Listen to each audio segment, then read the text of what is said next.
Hello po mga kaparehas, magandang araw po. Tataka po kayo, napakamura po. Ang inyong nakikita na yan ay 5 pisong fried rice at ang ulam ay 10 piso.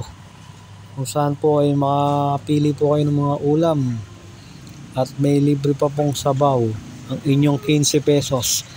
Kaya sabi nga po yung halagang 20 mo, saan ba makakarating? Pero dito po, mabubusog po ang halagang 20 pesos mo dahil mayroon ka ng kanin at ulam, may extra rice ka pa. At hindi dyan tatapos, marami pa po silang sabaw na only soup. Kaya panihintay, kung kayo po ay nagtitipid at nais nyo pong mabusog, magpunta po kayo dito sa Barangay Bungahan, City of Malolos. Gawing kalsada lamang po siya. Paglagpas po ninyo ng Sumapang Bata ay andito na po ang kanilang pwesto. Kaya magpunta po kayo nang kayo mabusog na.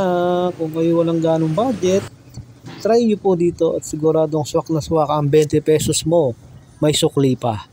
Ito po ay hindi